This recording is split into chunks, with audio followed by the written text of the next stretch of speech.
We're going to start today off. I need your guys' help, because I got an email from a trader, and it's going to turn into a podcast episode.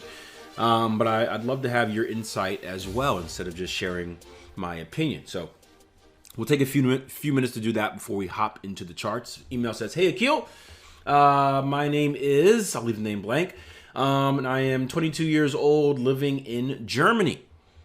I started learning the basics of trading on baby pips and following you on YouTube since I think 1 month now. Hopefully some more months will follow. First, I want to thank you for your videos and your Trading Coach podcast. I really enjoy everything you do and you recommend. I want to learn how to day trade and making a living out of it. I know it will take time. I am realistic also learning from your videos. The reason I am writing you this is the following. I really like learning about trading. I like watching you guys analyze the charts and learning the basic things about it. The problem I have is I often use Google to search about trading and collect opinions about it. And here in Germany, trading is not as famous or popular as it is in other countries. So many people are saying that you can't make a living out of it. Many people agree with them also. So I think that it's the majority of people that think that way. I'm trying to clean up the language a little bit. Obviously, there's a language barrier. Although he writes better than I speak, so it's pretty good. They talk about trading as being gambling, and about 98% of traders leaving within the first 5 years, and so on. Right? Sounds like a conversation we had yesterday, the 90-90-90 gang. And if you're new, that's not a gang you want to be a part of. My own opinion is that I can do it due to hard work and learning and taking it into practice. Of course, I think the basic affinity of trading is important too, that you can't learn. But as mentioned, I'm totally new into it, and those other opinions, also from my father, they unsettle me and make me think about the whole thing. I heard of Forex. Oops, probably should have said that. I heard of a company and lots of other, quote, successful day traders who are called scams here in Germany, but also in the UK and other countries. Maybe they are, maybe they're not. We can't know. But I decided to write and follow you because I felt some trust and realism in your person and in your words. A person who teaches people about trading and not just the positive things about it and showing cars and luxurious things to sell their courses and stuff like that. I think I can give some more weight to your opinion than others who just want to sell me this stuff. Blah, blah. Of course, I watch your videos. Is trading gambling? Although I think I can do it. Such statements by the majority make me unsure and make me think if I'm just chasing a dream. Now, this is the part where I need your input. How did you master those stages of the early unsure trader, and what are your experiences about trading after all of those years? Can everyone catch that dream? Is the majority of unexperienced enough to prove what they tell other people about trading? I guess in your experience, is the majority not experienced enough to really prove what they tell other people about trading? I hope you can give me a tip or advice or just feedback. I'm sure you get 2,000 emails per day, but I wanted to try it. All right, go. What do you guys think?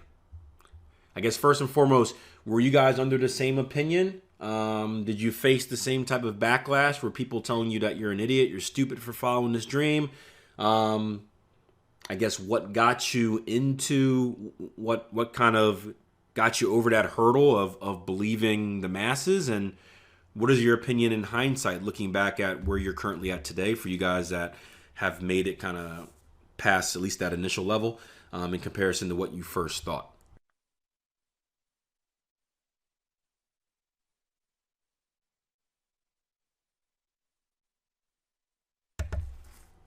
Peter says, Peter says sign up for a course. Peter.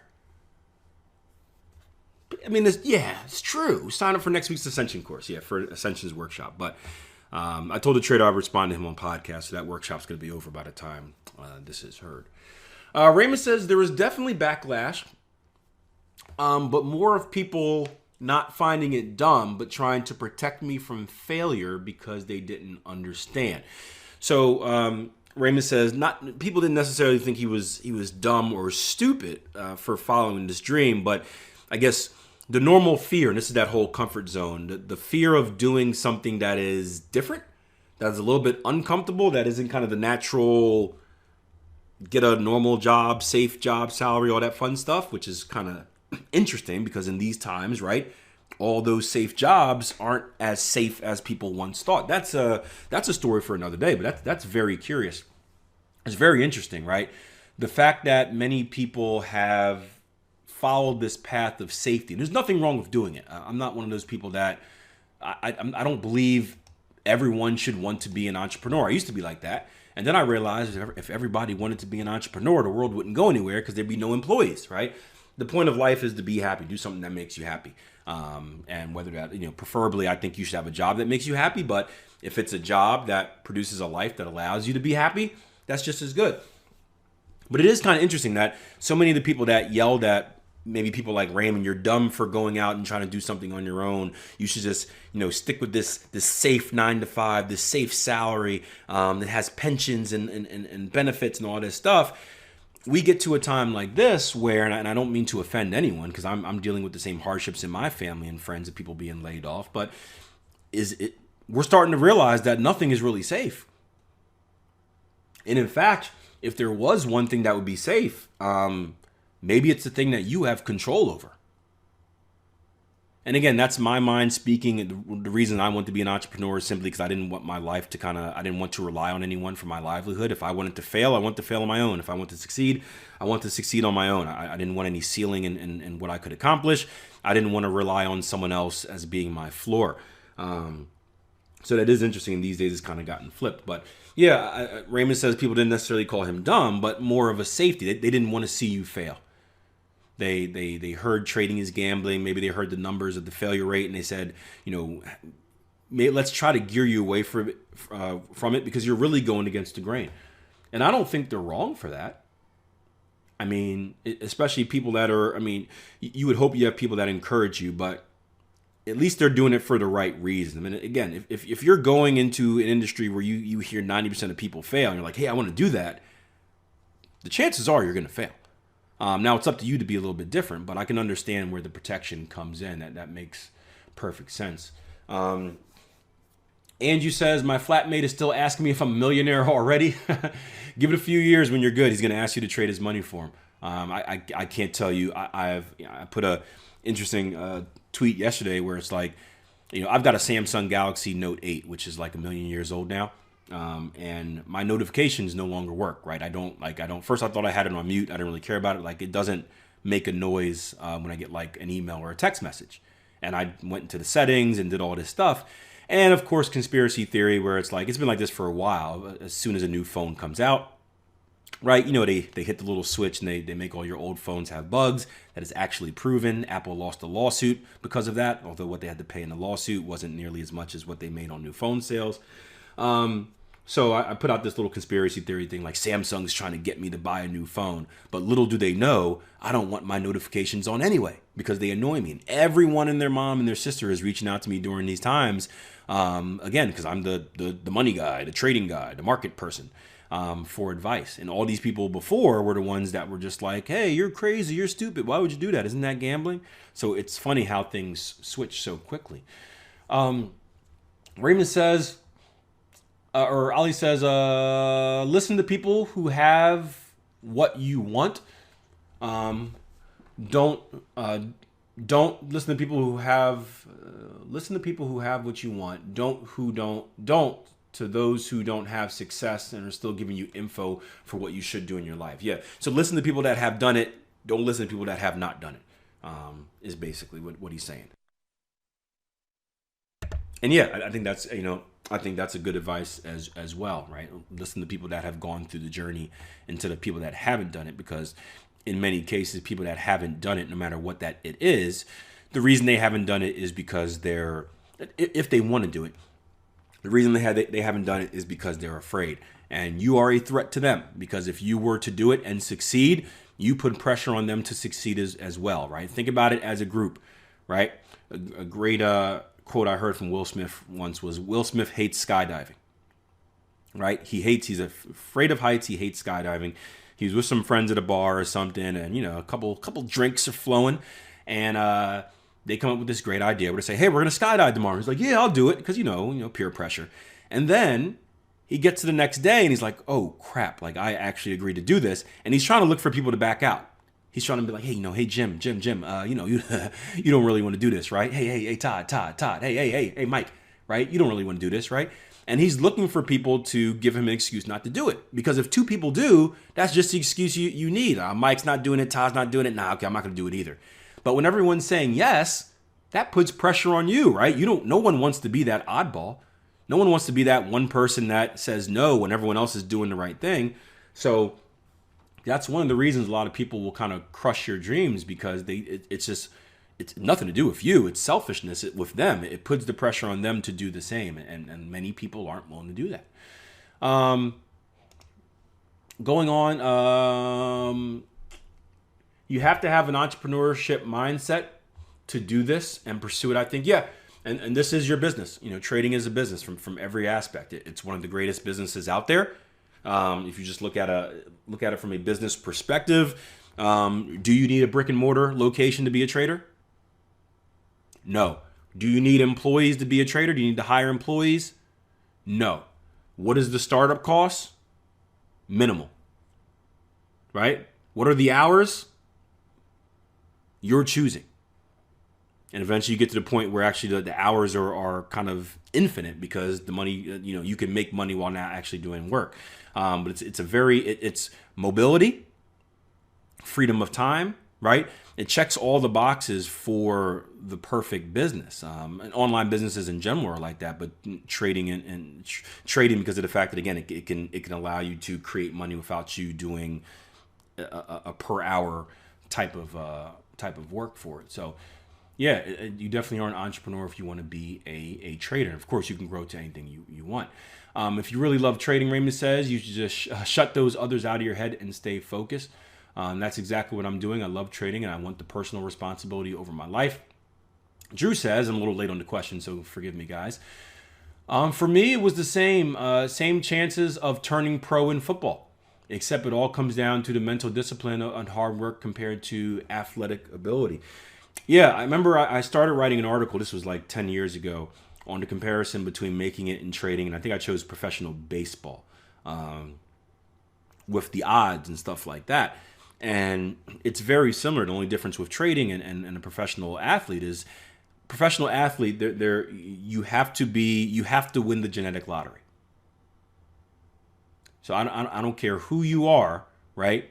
If you don't have the right genes, your chances of making it massively decline, and there's nothing you can do about it. Now, again, there are outliers. There are basketball players like Muggsy Bogues and Spud Webb, who are like 5'4" and 5'2" that make it. Nate Robinson, they're the outliers, right? There are very small, tiny receivers. NFL's a little bit different now, but back when I was in high school, I didn't get a scholarship to a D1 because I was 2 inches too short. Right? Nothing I can do about that. Aside from grow my hair out a little bit, nothing I can do about that. Trading, you don't need genetics, right? It's a skill. It's a skill that anyone can learn. But the chances are slim. But has that stopped any professional athlete? Has any professional athlete said, well, most people don't make it, so I'm not going to make it either? No, it's the difference of mindset. It's, hey, I'm going to be different. I'm going to go against the grain. I'm going to do what people say I can't do. And in many cases, I'm going to use that as motivation, right? I can't wait for the Michael Jordan series to come out later this year. But, right, the story is Michael Jordan got cut from his freshman high school basketball team, right? And he used that for inspiration the rest of his life.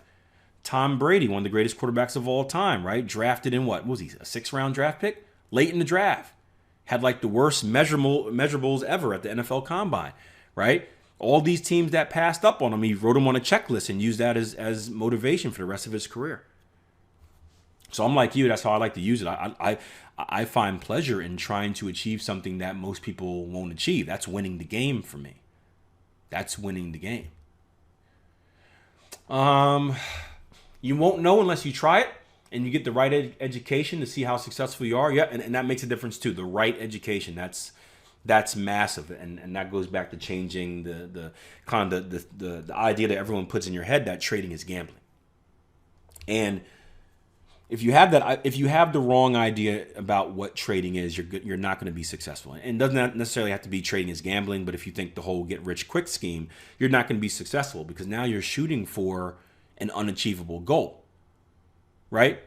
I don't know how many of you guys know baseball, but basically, if you can hit 300 in baseball, you're one of the best hitters in the league, right?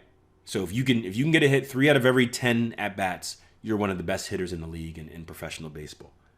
So is it realistic for you to set a goal that says I'm gonna get a hit every 5 out of 10 at bats? No, it's not impossible, but it's not realistic. And you can be a 400 hitter, but you're still gonna think of yourself as a failure because you haven't hit that too high of an expectation. When you have the proper expectation, it kind of puts things in perspective and allows you to succeed. So I know a big thing for me was when I changed the perspective that I wasn't going to be a millionaire in 3 years. That I wasn't going to take $1,000 account and turn it into $20,000 in 2 years. When I started having a realistic expectation of what could be achieved from trading and shifted my mindset to focus on that, I became a lot better because I was no longer defeating myself each time I had a good performance, but not a performance that met my expectation. Right? I can have a really good 5% month, but I'm hearing about people make 10% months. If I didn't achieve that, I thought I was a loser and I had to redo my strategy. I told you guys a story many times about my trading partner at the time, my best friend, who consistently created these awesome trading strategies that were like 60, 70% correct. But because he wanted to be 100% correct, he would ditch them and start anew. In hindsight, if he knew that, hey, you're going to be a 70% trader, that's like the top of the top as far as percentage-wise. Doesn't necessarily mean you're great, but that's, I don't think you're going to get much higher than a 70% hit rate.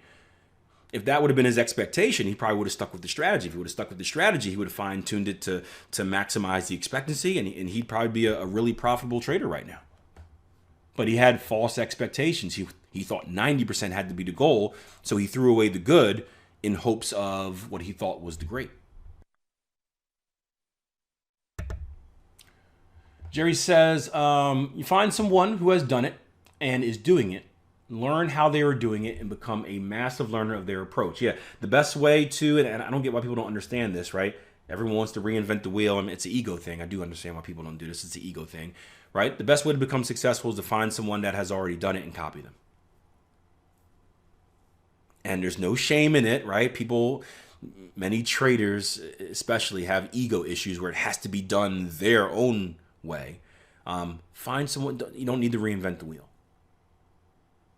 Find something that works, copy them, right? You can always add your own little tweak to it, but find something that works and copy them, right? I do that with cooking. Any of you guys cook? Same way, right? You're not necessarily inventing these new meals from scratch, right? You're following a recipe or something that your parents taught you, and then maybe you're adding something else to it, right? We have a tradition of male chefs here in the Stokes family.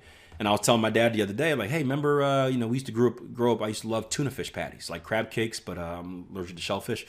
So we would do like tuna cakes.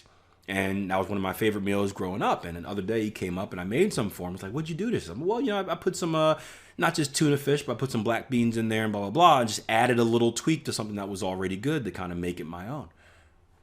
Right? You do something that has proven to work and you just make it your own.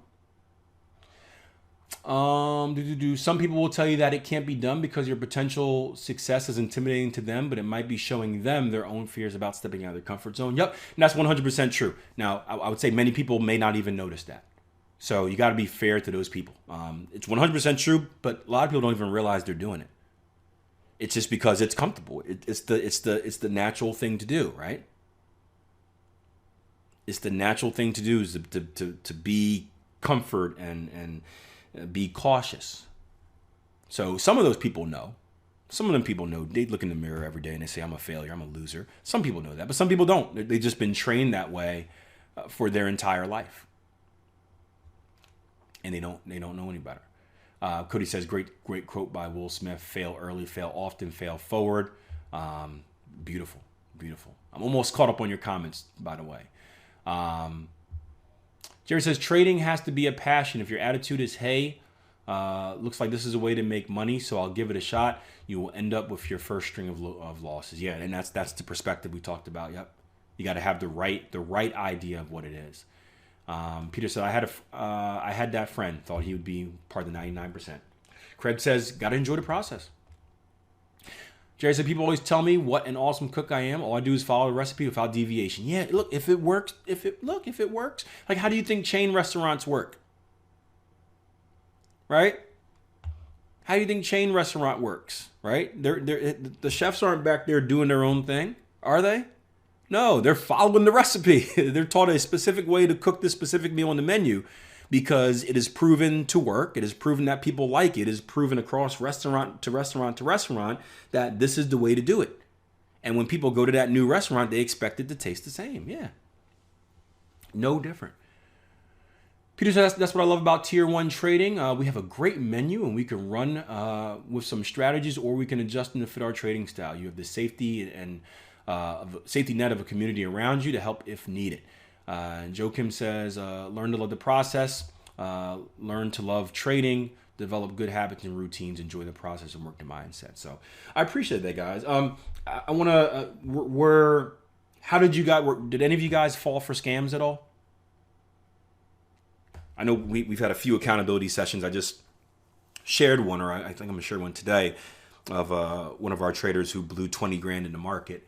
How did you overcome? Because here's what happens: is most people, and we tend to get a lot of people that are at their worst. So most people have a fear of trading because of a past experience, which is normal, right? You know, I got PTSD about my knees and whatnot. So how did you get over the fact that you got scammed by someone selling you a dream or whatnot, and still were able to say that, hey, this is what I want to do. I'm going to change my mindset and focus on the correct way. How did you? I think that's one of the things that this trader is getting. He hasn't been scammed yet, but he's hearing the fear of all these scams out there kind of make him wonder. Was there something specific that you told yourself to get over that?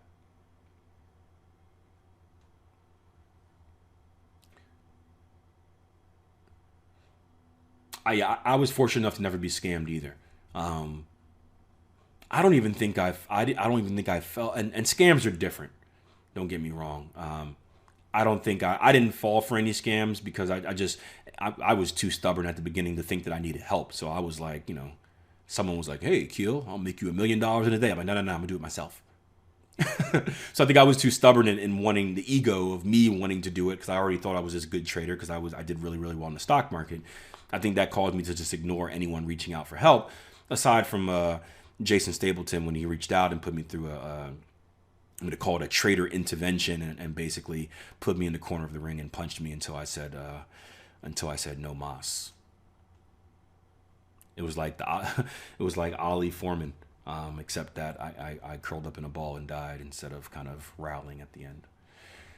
Andrew says, not sure if I can call it a scam, but in my previous trading platform, I was only taught a strategy and left alone. Yeah, I remember hearing that. Yeah. I think that was Jason Graystone's experience as well. He was taught something and promised like this mentorship, and then like never heard from the people again.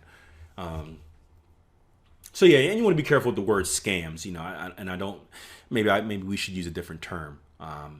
I think of scams of like people just like blatantly lying to you and stealing your money. Someone that has just a poor program, that's not necessarily a scam. Maybe it's just a program that doesn't work the way you want it to. So you gotta be careful with that. I mean, we've had people call us a scam before because they've forgotten to cancel their membership and got billed, right? They decided, oh, it's the middle of the month. My membership renewed like 15 days ago. I want my money back. And it's like, nah, sorry. And we get called scams. So you got to be careful with that word. People have different experiences. Jared said, in hindsight, some of those scams might have actually been decent trading systems, but I would not stick to the rules due to lack of discipline. That's a very good point as well. Some things that we might have thought, and I deal with that a lot in my trading. I went through a various range of different strategies and whatnot. And back then I had the opinion, I just assumed they didn't work because you never shift blame anywhere else. You assume they didn't work. Then when you look back, you're like, maybe it did work and maybe I just wasn't doing it right. Maybe I didn't have the knowledge to make it work. That's a very good point as well. You could have just not been in a position where you're ready to succeed. And that's the interesting thing about trading and really moments in life in general. We say that you've heard the kind of the saying that luck is when preparation meets opportunity. It really does take both. The opportunity has to come, but you have to be prepared to take advantage of the opportunity. It's like, it's a game-winning shot type of deal, right? Everyone loves to get the game-winning shot. If you aren't prepared to take it, and that's a mindset thing. If you aren't prepared to take that game-winning shot, you're never going to hit that game-winning shot. I don't know how many guys, I've passed up a few game-winning shots when I was younger, before I got the mindset where it's like, I want the ball, like I'm ready for this, like I want that moment to happen. So that's key as well. Peter says, not scam, but I worked with someone for too many years who kept jumping from strategy to strategy in search of the 99% strategy. Wayne says, not scam, but taught the basics of trading and was told these are tried and tested. You will have millions in 2 years. So maybe not scammed, but just kind of a false expectation. I guess you could have millions in 2 years if you start with a $2 million account. That's like the Jason Greystone thing the other day on Twitter. He says, hey, if I can get 1 million people to send me $1 here on Twitter, I'll give out a free guide on how to make $1 million on Twitter. And I'm like, hey, now, I get it. Some people fell for it. Like, really? I'm like, dude, think about it. Think about it. 1 million people to give me $1 million, and I'll send you a guide about how to become a millionaire on Twitter. Right. Glenn says, to me, this journey is a long venture into the unknown. I've heard about a place called I've heard of this place called consistently profitable trading, but I just can't see it yet. And it seems so far away. So you start off with faith, believing that you can get there, but also realizing that there is no guarantee. So each step is one day at a time. Focus on the process. Forever hopeful. Time will tell. That's a very good point. Because it's hard to... I don't think any of us... We can all dream about what success looks like, but none of us can see it. And we really are embarking... We are embarking on a journey and when we step off the boat, the person is saying, hey, you know that 9 out of 10 of you will probably die. Right? You know there's a destination. You don't know where the destination is. You don't know what the destination looks like. You have no idea how long it will take you to get to that destination. And you know that 9 out of 10 of you will not make it to that destination, right? It's crazy if you think about it. But that's where the confidence in yourself, that never give up attitude, that trust, that's where the stubbornness and ego come in as a benefit. You have to bet on yourself.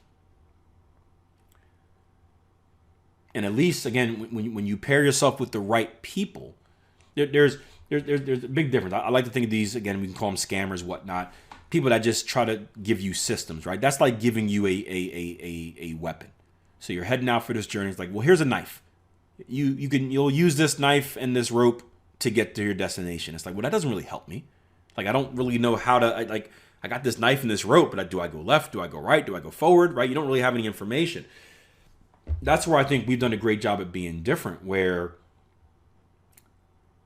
obviously we're giving you the tools. We're giving you the knife and the rope and whatever. But we're also giving you a map.